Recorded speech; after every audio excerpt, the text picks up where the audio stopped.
मोदी जी की credibility day by day खत्म होती जा रही है। अब उनकी बात में वो वजन नहीं रहा। जो 56 इंच के सीने की बात होती थी, मुझे लगता है उनके दोस्त ट्रंप ने उसको पूरी तरीके से चूर चूर कर दिया, खत्म कर दिया, कुछ बचा नहीं है उसको। तो मुझे लगता है कि इस बार की राजनीति में भारतीय जनता पार्टी के लिए थोड़ा सा खराब माहौल रहेगा और मुझे नहीं लगता कि वो सत्ता में आसानी से वो वापस आ पाए। आप पूरे उत्तर प्रदेश में बताइए, एक भी ऐसा मुस्लिम नेता का नाम बताइए जिसके आप बात ये कह सकते हो कि मुस्लिमों पे कोई समस्या या आपदा खड़ी होगी तो वो आपके साथ आके खड़ा हो जाएगा और बात पूरी की पूरी कर लेगा।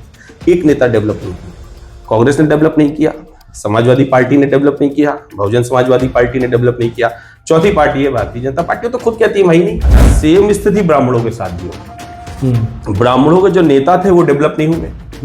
पिछले 10 सालों में डे बाय डे वो हाशिए पे गए, या तो किसी न किसी के साथ कनेक्ट हो गए, या जो नेता मुखर रूप से है उनकी इतनी हैसियत नहीं, वो खुलेआम कैमरे पे कहते हैं, ऑफ द रिकॉर्ड कहते हैं, कोई मेरी नहीं सुनी। तो मुझे लगता है कि राजनीति में इस बार जो है छोटे दलों का अच्छी खासी दखलंदाजी होगी।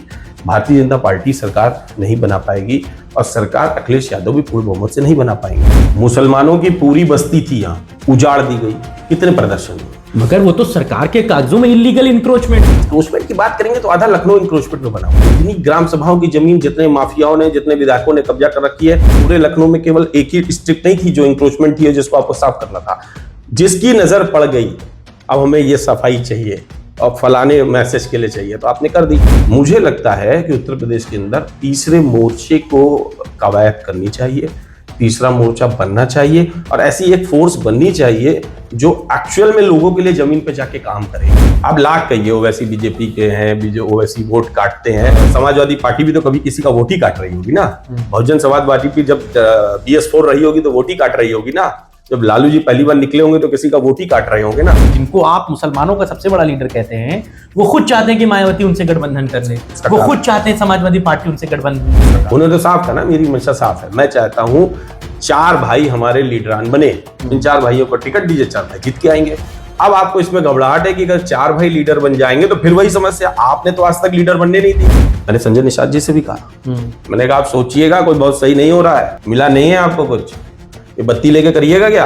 और जो अपनी कौम के लिए आप मांगने आए थे वो दे नहीं रहे हो, और दे रहे होते तो बाकी लोग लड़ क्यों रहे होते। उन्होंने भी मुस्कुरा के कहा बात तो सही है, वो जरूरी नहीं है कि आपके साथ राजभर रह जाएंगे, वो जरूरी नहीं है कि निषाद आपके साथ रह जाएंगे। जयंत चौधरी जी को ले लीजिए, हो सकता है उनको जाटों का हित दिखने लगे, हो सकता है वो भाजपा के साथ ना रहे। जिन सीटों को वो जयंत चौधरी को देते हैं वो सीटें समाजवादी पार्टी नहीं जीत सकती, वो जयंत चौधरी ही जीतेंगे।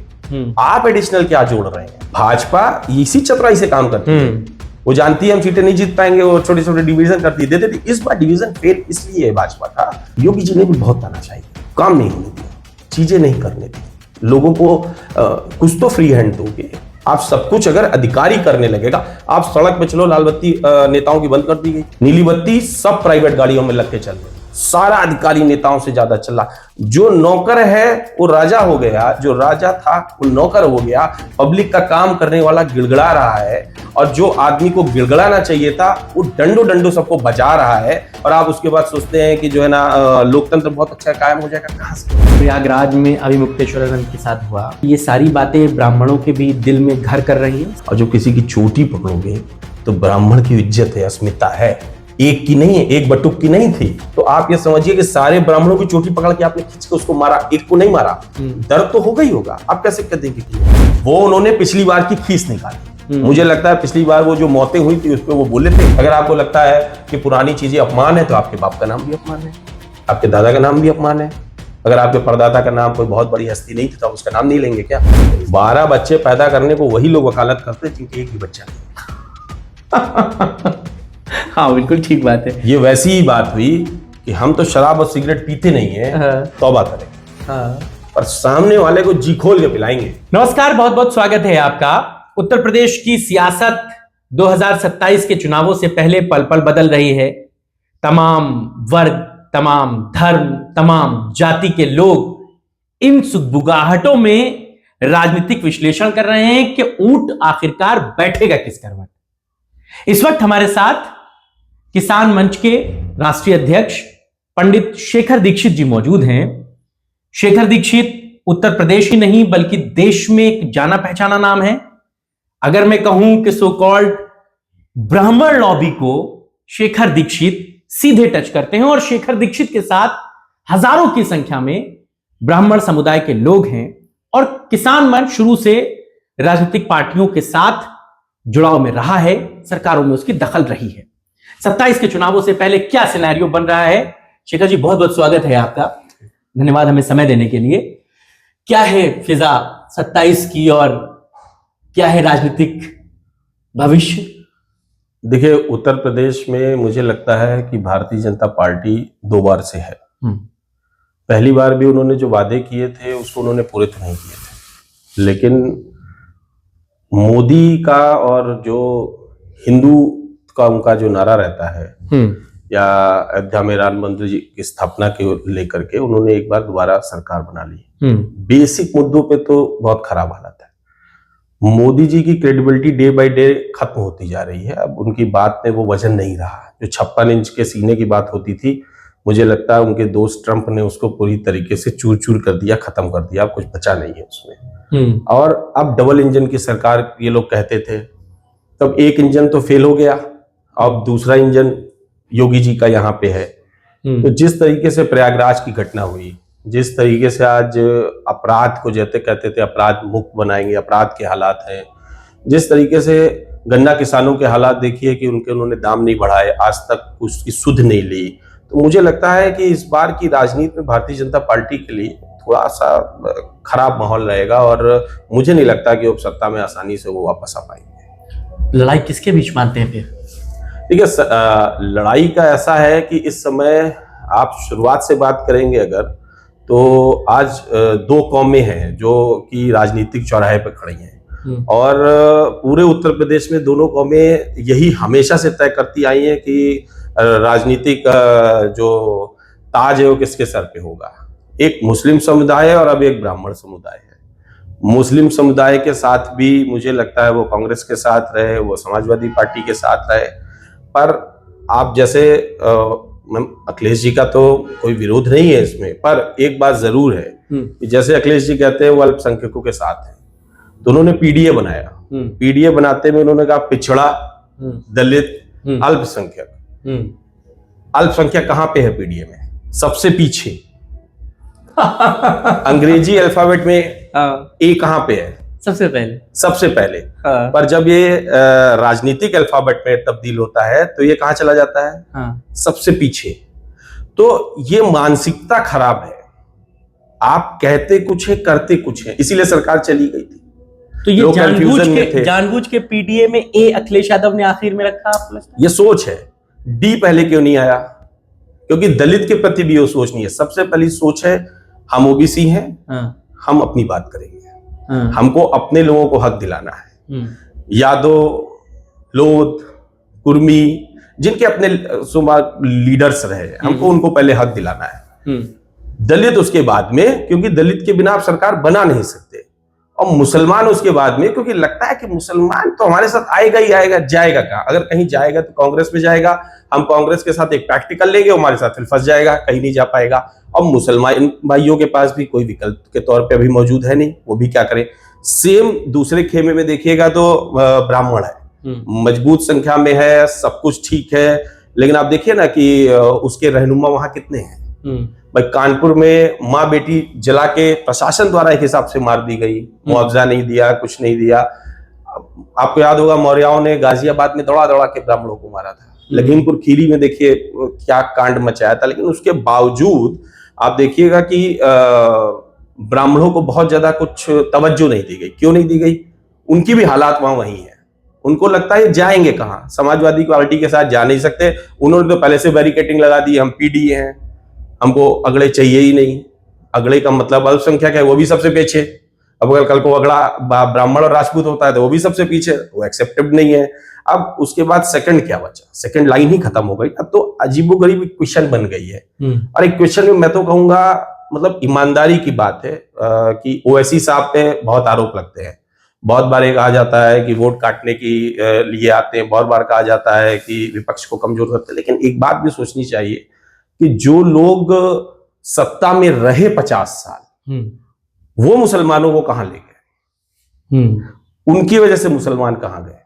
तो मुसलमान उनकी वजह से कोई बहुत अच्छी जगह पहुंचे नहीं, वरना अभी भी उनको वजूद की लड़ाई क्यों लड़ रही है? आप पूरे उत्तर प्रदेश में बताइए, एक भी ऐसा मुस्लिम नेता का नाम बताइए जिसके आप बात ये कह सकते हो कि मुस्लिमों पे कोई समस्या या आपदा खड़ी होगी तो वो आपके साथ आके खड़ा हो जाएगा और बात पूरी की पूरी कर लेगा। एक नेता डेवलप नहीं किया, कांग्रेस ने डेवलप नहीं किया, समाजवादी पार्टी ने डेवलप नहीं किया, बहुजन समाजवादी पार्टी ने डेवलप नहीं किया, चौथी पार्टी है भारतीय जनता पार्टी। तो खुद कहती है भाई नहीं, वो तो साफ कहती है ना कि हमें चाहिए नहीं, हमें तुम्हारी जरूरत नहीं है, तुम बाहर रहो। तो फिर कहां पे? अच्छा, सेम स्थिति ब्राह्मणों के साथ भी हो गई। ब्राह्मणों के जो नेता थे वो डेवलप नहीं हुए। पिछले 10 सालों में डे बाय डे वो हाशिए पे गए, या तो किसी न किसी के साथ कनेक्ट हो गए, या जो नेता मुखर रूप से है उनकी इतनी हैसियत नहीं, वो खुलेआम कैमरे पे कहते हैं, ऑफ द रिकॉर्ड कहते हैं, मेरी नहीं सुनी जाती, मेरे से कोई नहीं होता। आप देखिए, पहले एक ब्राह्मण नेता डिप्टी सीएम थे, उनको लगा कि इनकी वजह से बात नहीं बनी, और दूसरे ब्राह्मण नेता है वो डिप्टी सीएम रहे, लेकिन उसके बावजूद हालात नहीं बदल रहे हैं, तो स्थिति वही है। तो मुझे लगता है कि राजनीति में इस बार जो है छोटे दलों का अच्छी खासी दखलंदाजी होगी। भारतीय जनता पार्टी सरकार नहीं बना पाएगी, और सरकार अखिलेश यादव भी पूर्ण बहुमत से नहीं बना पाएंगे। मतलब ऐसा नहीं कि दोनों लोग पूर्ण बहुमत से सरकार बना लेंगे। अब जो चुनाव आयोग पे जो इल्जाम लगते हैं, अगर वो इल्जाम सत्य हुए तो कोई भी आदमी किसी भी नतीजों की कोई बात, कोई कैलकुलेशन, कोई बात कर ही नहीं सकता। वो तो फिर आप किसी को वोट दीजिए, अगर किसी और को जाना है तो उसका कोई मतलब नहीं है। अदरवाइज इस बार की स्थिति ऐसी होगी कि मुझे लगता है कि उत्तर प्रदेश 4 भागों में डिवाइड है, तो 4 भागों में सबको साथ लेकर के किसी को भी सरकार बनानी होगी। और अखिलेश जी इसके लिए अगर आगे कवायद करेंगे तो सरकार बनेगी, और नहीं तो सरकार हंग असेंबली की तरफ जाएगी, क्योंकि बहुजन समाज पार्टी भी इस वक्त जो है थोड़ा सा आगे निकल रही है, जैसे पहले बिल्कुल डंप हो गई थी, शांत हो गई।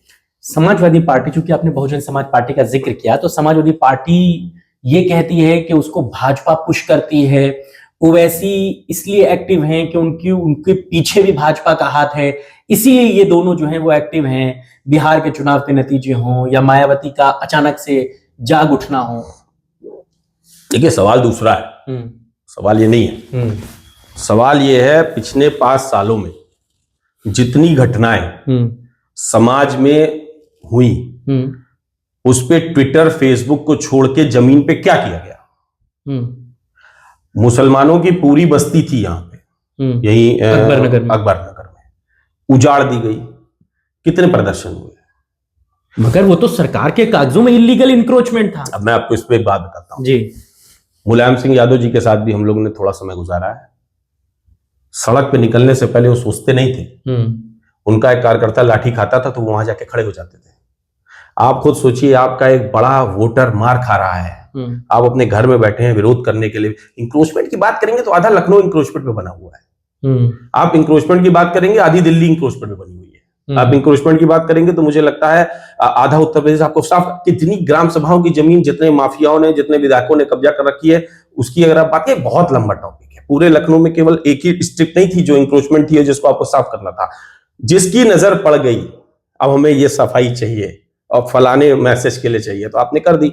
आपको जमीन पे लड़ना पड़ेगा। आप आजम खान की बात कर लीजिए, आजम खान तो साथ के थे ना, इतना उनके साथ गलत हुआ। आप बताइए, बतौर पार्टी कितना खड़े रहे? सब लोग नहीं खड़े रहे, धीमे से पल्ला झाड़ के कोने में आके खड़े हो गए। मैं अखिलेश जी का कोई विरोधी नहीं हूं। मैं अखिलेश जी के, ऐसा नहीं कि मैं भाजपा के समर्थन में रहा हूं, मैंने कभी भाजपा को आज तक समर्थन नहीं दिया। अन्ना मूवमेंट में होने के बावजूद मैंने भाजपा को समर्थन नहीं दिया है। भाजपा एक हिसाब से देन थी अन्ना जी के मूवमेंट की, लेकिन हमने भाजपा को कभी समर्थन नहीं दिया। हमने समर्थन पिछली बार भी समाजवादी पार्टी को दिया था, वही बात, विकल्प नहीं था, हमने भी उनको दिया था। बात अगर राजनीतिक चर्चा की करेंगे तो आपको बताना पड़ेगा आप खड़े हैं तो कैसे खड़े हैं। आप अगर मेरे साथ खड़े हैं तो कैसे खड़े हैं, इसको बताना भी तो पड़ेगा। तो क्या अखिलेश यादव अगर माइनॉरिटी या मुसलमानों के साथ नहीं है तो क्या ब्राह्मणों के साथ 100% खड़े? आप तो उन्होंने तो पहले मना कर दिया कि हम नहीं है। जब उन्होंने पीडीए बनाया तो पीडीए में उन्होंने अगलों को तो जगह ही नहीं दी ना। उन्होंने तो खुद एक ऐसा मोर्चा बनाया जैसे कि ऐसा लग रहा था कि उनके पास कभी राजपूत रहा ही नहीं था, या उनके पास कभी ब्राह्मण रहा ही नहीं था। अरे भाई, उनके पास ब्राह्मण लीडर्स थे, उनके पास राजपूत लीडर्स पहले रहे। मुझे लगता है मुलायम सिंह जी जब सरकार बनाते थे तो उसमें मुस्लिम, यादव और छत्री गठजोड़ से ही सरकार बनाते थे, ब्राह्मण गठजोड़ से सरकार नहीं बनाते थे, जहां तक मुझे अपनी समझ है। ये 3 फैक्टर लगते थे। मान लेते हैं आज के डेट में छत्री भाजपा के साथ कमिटेड हो गया है, तो ब्राह्मण तो खाली था, आपने तो ट्राई नहीं किया। अब आज मौका आया है तो आप उससे कहोगे कि आप पिछले 2 साल से तो आप विरोध कर रहे थे, अब आप क्या कहोगे कि हम आप हमारे साथ आ जाओ। तो इसलिए मैं कह रहा हूं कि ये दोनों लोग राजनीति में एक ही जगह खड़े हैं, दोनों को भरोसा नहीं है। मजबूरी अलग बात है, भरोसा दोनों को ही अपने अपने लोगों पे नहीं रहा है कि हम इनके साथ जाए या इनके साथ हम ना जाए। मुझे लगता है कि उत्तर प्रदेश के अंदर तीसरे मोर्चे को कवायद करनी चाहिए, तीसरा मोर्चा बनना चाहिए और ऐसी एक फोर्स बननी चाहिए जो एक्चुअल में लोगों के लिए जमीन पे जाके काम करे, जो मजबूरी में वोट के लिए सिर्फ मोबाइल खेलने का काम ना करे। मगर एक चीज शेखर जी, आप भी ये बात मानेंगे कि जो पब्लिक होती है, खासकर मुसलमान वोटरों की मैं बात करूं, तो उन्हें ये लगता है कि जो जीत रहा है भाई उसे जिता दो, क्यों हम अपना वोट खराब करें।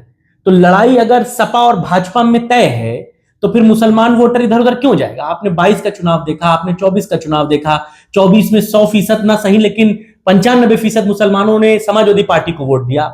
100 टिकट मायावती ने मुसलमानों को दिए थे 2022 के विधानसभा चुनाव में और उनके 99 प्रत्याशी हार गए थे, जमानतें नहीं बचा पाए थे। यही बात तो मैं आपसे कह रहा हूं, ये सेम बात ही मैं आपसे कह रहा हूं कि आपने मुसलमानों के दम पे 37 सांसद जीत लिए, उसके बाद भी तो आप एक मुसलमान नेता ठीक का डेवलप नहीं कर रहे हैं।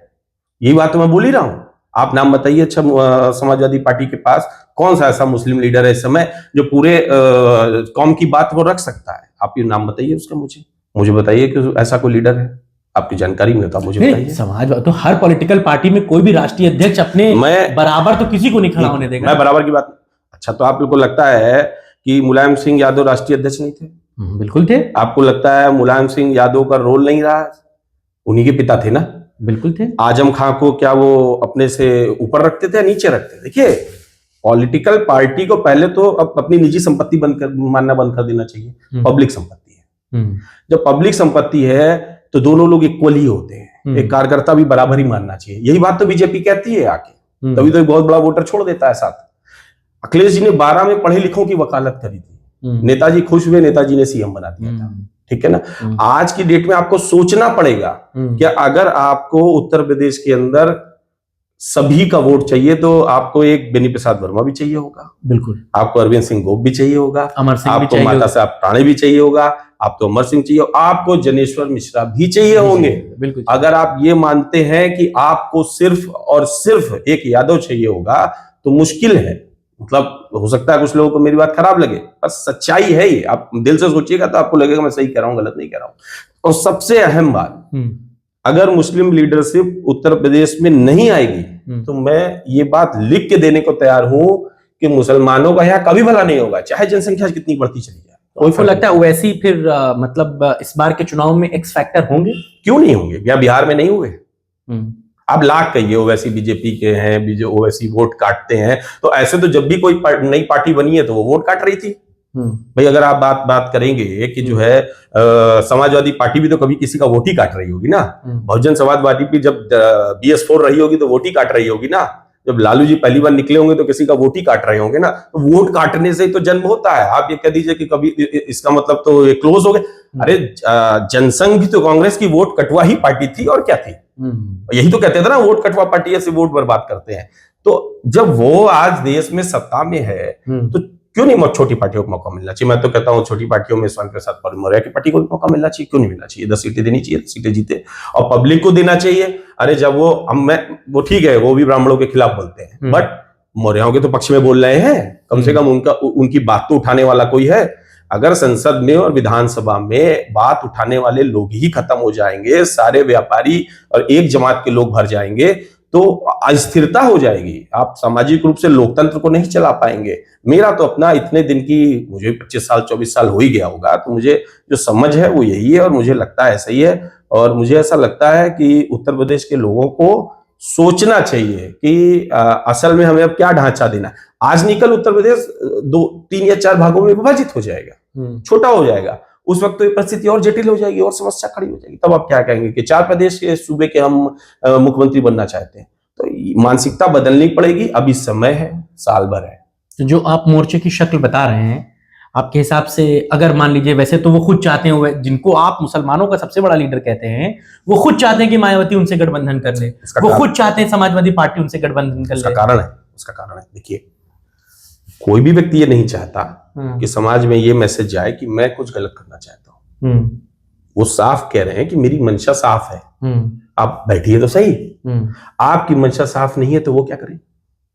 उन्होंने तो साफ कहा ना, मेरी मंशा साफ है, मैं चाहता हूं 4 भाई हमारे लीडरान बने, इन 4 भाइयों को टिकट दीजिए, 4 भाई जीत के आएंगे।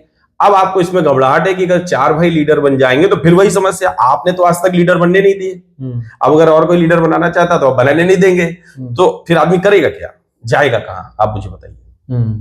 तो ये जो तीसरा मोर्चा बनाने की आप बात कह रहे हैं, आपके हिसाब से ओवैसी हो गए, बिल्कुल, चंद्रशेखर आजाद वो भी एक प्लेटफॉर्म ढूंढ रहे हैं, बिल्कुल, इसके बाद पल्लवी पटेल को लेकर के भी बड़ी प्रसाद मौर्य जी हो गए, हाँ। और फिर ब्राह्मण को भी आ जाना चाहिए। मैं कहूंगा कल मेरी संजय निषाद जी से एक शादी में मुलाकात हुई, हम लोग साथी बैठे हुए थे, बातचीत हो रही थी, अजय राय जी भी साथ में थे, मेरे बगल में बैठे हुए थे। मैंने संजय निषाद जी से भी कहा, मैंने कहा आप सोचिएगा कोई बहुत सही नहीं हो रहा है, मिला नहीं है आपको कुछ, ये बत्ती लेके करिएगा क्या?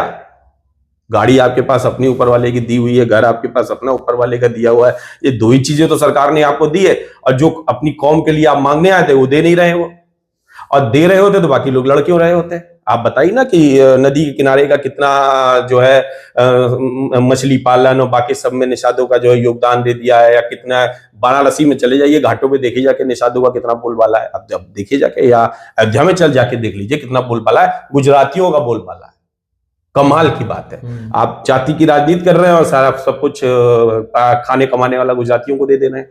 तो बेसिक बात क्या है ना, उन्होंने भी मुस्कुरा के कहा बात तो सही है, तो सब समझ रहे हैं, कोई जरूरी नहीं है कि आपके साथ राजभर रह जाएंगे, कोई जरूरी नहीं है कि निषाद आपके साथ रह जाएंगे। नहीं, राजभर तो खुल के कहते हैं कि अगर हम सत्ता में नहीं रहेंगे तो हम अपने लोगों के लिए कुछ कर ही नहीं पाएंगे, तो जो सत्ता में रहेगा हम उसके साथ हो सकता है कल को थर्ड फ्रंट सत्ता बनाने की भूमिका में हमको दिखाई देने लगे ना, उन लोग की नजरें तो बहुत तेज बदलती है, 15 दिन में बदल जाती हैं।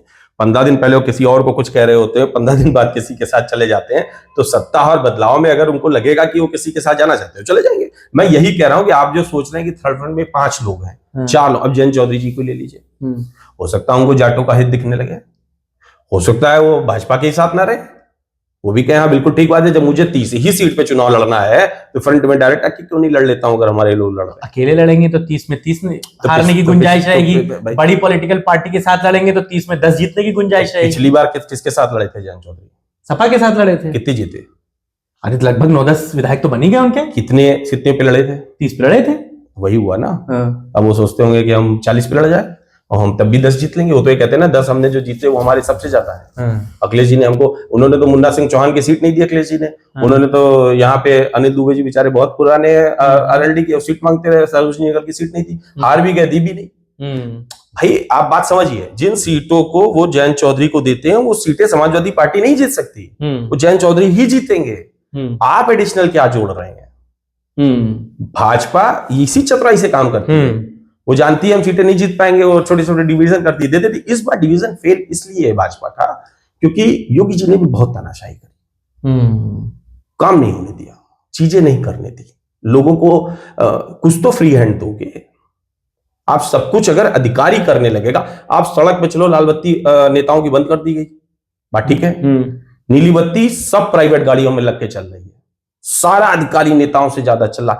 जो नौकर है वो राजा हो गया, जो राजा था वो नौकर हो गया, पब्लिक का काम करने वाला गिड़गिड़ा रहा है, और जो आदमी को गिड़गिड़ाना चाहिए था वो डंडो डंडो सबको बजा रहा है। और आप उसके बाद सोचते हैं कि जो है ना लोकतंत्र बहुत अच्छा कायम हो जाएगा। कहां से कायम हो जाएगा? जो प्रयागराज में अभी मुक्तेश्वरानंद के साथ हुआ, जिस तरीके से बटुकों को मारा गया, आपको लगता है कि ये सारी बातें ब्राह्मणों के भी दिल में घर कर रही हैं? समय आने पे जवाब देगा। आप देखिए, ब्राह्मण का पहचान क्या है? जनेऊ पहनता हूं, शिखा में रखता नहीं हूं, और एक दूसरी शिखा हो गई, तिलक हो गया। और जो किसी की चोटी पकड़ोगे तो ब्राह्मण की इज्जत है, अस्मिता है, एक की नहीं है, एक बटुक की नहीं थी, जितने चोटी धारण है। और या ब्राह्मणों को देखा देखी जितने और वर्ग चोटी रखते हैं, जिनको चोटी का वंदन नहीं पता, उनकी भी आपने मारा तो सबकी पगड़ी उछाल दी ना। जब आप सामाजिक रूप से किसी एक की पगड़ी उछालते हैं तो एक की पगड़ी नहीं उछलती है, जितने पगड़ी पहनते हैं सबकी उछल जाती है। तो आप ये समझिए कि सारे ब्राह्मणों की चोटी पकड़ के आपने खींच के उसको मारा, एक को नहीं मारा, दर्द तो होगा ही होगा। आप कैसे कह देंगे कि नहीं होगा? तो बेसिक क्या उन्होंने, देखिए वो उन्होंने पिछली बार की खींच निकाली, मुझे लगता है पिछली बार वो जो मौतें हुई थी उस पर वो बोले थे, इस बार उन्होंने कहा हम नहीं। अरे भाई, किसी की परंपरा है 500 साल पुरानी, वो चला जा रहा है, तो आपको उसको अगर रोकना भी था तो कोई तरीका था, कोई सज्जनतापूर्ण तरीके से कोई चीज थी, पहले से बताना चाहिए था। अब आपके पास फोर्स है, शासन है, तो तंत्र भी तो है, लोकतंत्र भी तो है। फिर आप खुद को राजा घोषित कर दीजिए ना, आप कहिए कि हम राजा हैं, हम जैसे चाहेंगे वैसे करेंगे। हम कहते हैं आज से परंपरा बदल गई, अब दक्षिण को बैठ के पूजा होगी, अब रावण की तरफ मुंह करिए। तो अब भाई कर दीजिए, तो राजा बनिए उसके लिए, पहले आप निकलिए, राजा बनिए, तब करिए। अभी तो आप एक तरफ नौकरशाही की आप कसम खाते हैं, जनता का सम्मान करेंगे, जनता उसकी आप जाके ओथ लेते हैं, शपथ लेते हैं, फिर आप पुराने। और प्रयागराज में सरकार का क्या काम? वो तो थी आध्यात्मिक नगरी, उसको बना दिया पर्यटन नगरी। आध्यात्मिक नगरी, पर्यटन नगरी में फर्क होता है। पर्यटन नगरी का मतलब है आप राजस्व वसूलिए, राजस्व बढ़ाइए, नई नई योजना ले। धार्मिक नगरी का मतलब होता है आप बहुत बड़ी बात लोग करते हैं, वेटिकन सिटी जाए ना, वहां जाके बदल के दिखाए परंपरा। सही बात है, पुरानी इमारतों को बचाना, तमाम चीजों को जाए कोई सजोना, उनसे सीखा जाना चाहिए। तो आप अगर आप नहीं ये बात समझ सकते हैं, तो फिर आप ये समझिए ना कि आप अपने धर्म को नहीं समझते हैं। अगर आपको लगता है कि पुरानी चीजें अपमान है, तो आपके बाप का नाम भी अपमान है, आपके दादा का नाम भी अपमान है। अगर आपके परदादा का नाम कोई बहुत बड़ी हस्ती नहीं थी तो आप उसका नाम नहीं लेंगे क्या? तो इसलिए चीजों को समझना चाहिए। धार्मिक अलग है, राजनीतिक अलग है। और देखिए, धर्म और राजनीति का जो मिश्रण किया है ना, ये लंबा नहीं चलता है। ये मैंने इससे पहले भी कई बार कहा है। आपको बात करनी पड़ेगी रोजगार की। देश की जनसंख्या बढ़ रही है, रोजगार नहीं है आपके पास। तो कहते हैं हिंदू बच्चे पैदा करें, 14-14, 12-12 पैदा करें, जनसंख्या बढ़ाएं। 12 बच्चे। देखिए एक बात, शेखर जी, एक बात आप ये बात मानेंगे कि बीजेपी की कभी भी जो आइडियोलॉजी है चुनाव लड़ने की, वो कभी भी रोजगार और जिन बातों का आप जिक्र कर रहे हैं उन पर रही नहीं है। वो चुनाव जीत कर इस पे आए कि हम अयोध्या में राम मंदिर बनाएंगे। वो चुनाव इस पे जीत के आए कि ये नवाबों के बेटे हैं, 11-11 बजे सो के उठते हैं। वो चुनाव इस पे जीत के आए कि इन लोगों ने कार सेवकों पे गोली चलाई। वो मुद्दे की बात पे चुनाव लड़े कहां पे? देखिए, आपको पहली बात का जवाब देता हूं। 12 बच्चे पैदा करने को वही लोग वकालत करते हैं जिनके एक भी बच्चा नहीं है। हाँ, बिल्कुल ठीक बात है। ये वैसी ही बात हुई कि हम तो शराब और सिगरेट पीते नहीं है, तौबा करें। पर सामने वाले को जी खोल के पिलाएंगे। ये कौन सी भाई? तो ठीक है, अगर आपके मन में कपट है तो कुछ नहीं कर सकते।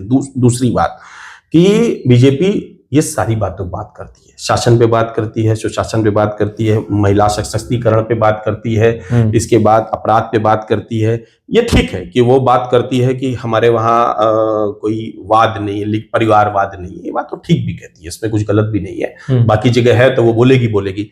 लेकिन एक बात गड़बड़ है, ये जो हिंदुत्व और धर्म वाला ये जो कॉम्बिनेशन है ना, ये बार बार लंबा नहीं चलता है, ये फेल हो जाता है। आप देखेंगे कि अटल जी बाद में सारी चीजों को डेवलपमेंट की तरफ मोड़ के लाए थे। जब कल्याण सिंह जीते और कल्याण सिंह के बाद उसी दौर में अटल जी आगे बढ़ते रहे। अटल जी के आगे बढ़ने के बाद जब प्रधानमंत्री बने तो लंबे समय तक उन्होंने एक ही मुद्दे को नहीं घुमाया गोल गोल।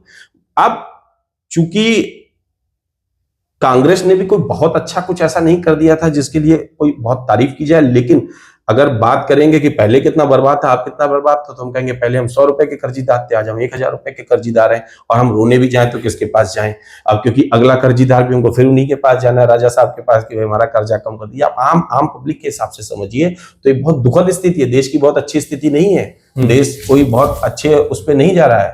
अभी आप यूके यूएस की बात यहाँ बैठ के सब करते हैं, गलती से अपना नोट लेके यूके पहुंच जाइए, 124 गुना जो है पतला है। बिल्कुल सही बात। अब वहां का 1000 रुपए लेंगे तो आप बहुत गौरवान्वित महसूस करेंगे। पासपोर्ट हिंदुस्तान का बहुत पीछे है। तो बेसिक क्या है ना कि हम लोग बहुत बड़ी ऐसी संख्या है जो पढ़ी लिखी होके भी जाहिल है, जिसको समझ भी नहीं आता है कि सामाजिक रूप से हमको क्या चाहिए क्या नहीं चाहिए। लेकिन हाँ, देखिए, हम लोगों का या जो लोग इस बातों को समझते हैं उनका काम है लोगों को लगातार जागरूक करना। और बदलाव आते रहे हैं, आते रहेंगे, समस्याएं आती रही हैं, आती रहेंगी, लेकिन वर्तमान की जो समस्या है वो दूर होनी चाहिए। चलिए, बहुत अच्छी बात है और बड़ी दिलचस्प बातें हैं आपके साथ। हम लोग अगर इतनी देर और बैठे तो इतनी और भी चर्चा हो सकती है, लेकिन चूंकि वक्त का तकाजा है, थोड़ा सा हम लोगों को चीजों को वाइंड अप करना होगा। और शुक्रिया शेखर जी हमसे बातचीत करने के लिए। पंडित शेखर जी हमारे साथ थे और जो बात उन्होंने कही कि जो हाल मुसलमानों का तमाम दूसरी पॉलिटिकल पार्टियों में है, कमोबेश वही हाल ब्राह्मणों का बीजेपी में भी है। और इस बार 27 के चुनाव में ब्राह्मण कई इश्यूज ऐसे हैं जिससे नाराज हैं। खुद शेखर जी भी जो है इस इशू को लेकर के जागरूकता अभियान चला रहे हैं, और जिस तीसरे मोर्चे की वो वकालत कर रहे हैं उसमें पिछड़े होंगे, दलित होंगे, मुसलमान होंगे और उसके साथ ब्राह्मण भी होंगे, जो एक नए विकल्प के तौर पर उत्तर प्रदेश की सियासत में आपको चौंका देंगे। फिलहाल इस चर्चा में इतना ही। आपको चर्चा कैसी लगी मैं बताइएगा, आपके राय और विचारों का इंतजार रहेगा। नमस्कार।